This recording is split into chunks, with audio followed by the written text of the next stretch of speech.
Welcome to the quick guide to the Employability and Career Development course for students. You get to this course by clicking on Student Resources, Enrichment, and then choosing the Employability and Career Development course. Once you're into the course, this is what you'll see, and you've got this main section down the middle, which is the main area you're going to be working on, an area on the left-hand side that gives you some idea of the awards that you can achieve, and on the right-hand side, an area for you to track your progress. There's also a link at the top for instructions, both as a text-based instructions and this video. Going to mostly talk about the centralized area and how you use this course. The idea behind this course is it allows you to start to evidence your employability skills so that you can start to use it for your applications for jobs or for university or other courses. There are a number of different certificates you can achieve. So for each one of the different elements, there's a certificate you can achieve that you can put into your portfolio. There are 6 elements or 6 areas that you can achieve. There's demonstrate a positive attitude, career planning, effective communication, problem-solving skills, working with others, and engagement with work. You can either work on one of them or you can work on all 6. You can choose to do one at a time or you can work on all of them at the same time. It's entirely up to you. The aim of the course is for you to develop the skills and for you to evidence it. So it's all being completely led by the students rather than the teacher. So as you work through the course, when you're ready for your teacher to be checking that things are completed, you will ask the teacher to do that for you rather than expecting them to just check it for you. So it's all being led by you because that's the type of skill that an employer wants to see. So I'm going to work through this course very briefly just to give you an idea of how you can use it and how you can start to evidence your employability skills. The first thing to do is to start to think about which one of the areas you want to start working on. So I'm just going to pick one of these to start with, and I'm going to choose the problem solving section. When you click on the name, this is the kind of information you'll see, and this is very typical. All the others will look just like this. The first link you'll see is the details of what you need to evidence to achieve this particular skill. So in this case, problem solving skills.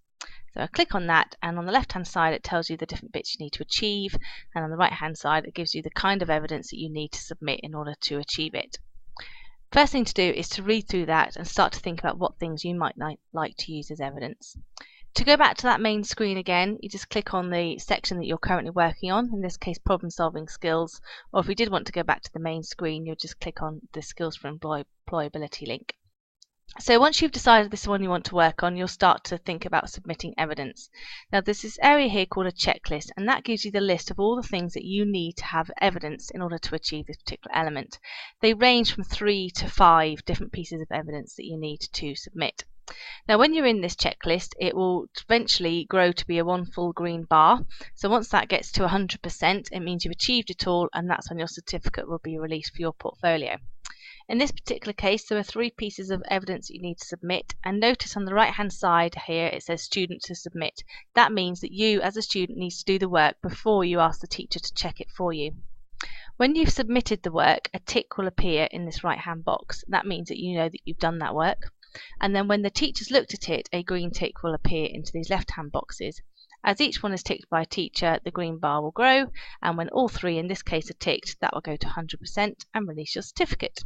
So now I'm going to show you how you submit your work. If I just go back to the main problem solving skills area again, underneath that checklist are the areas where you can submit the information.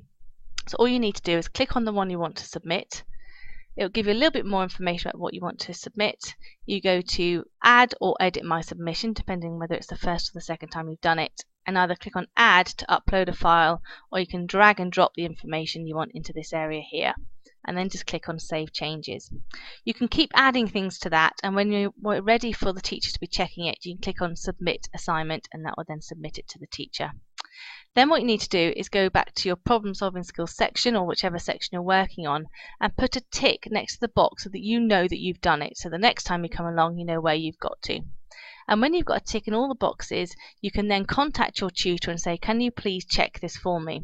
Or you might ask them to check it as you go along. What you do need to do though is make sure they know which one they're checking. Don't just say, can you check my employability course? You need to tell them, can you please check the problem solving skills section, and then they can check that work for you. They probably will ask you to show it to them in the tutorial. You can see how far you're getting along on the checklist on the right hand side here, so you can see where you're going on each individual one, and if you go back to the main course screen you can keep jumping between different ones and you can start to see your progress throughout. So that's kind of it. If you need any help, please ask your tutor or Becky Barrington.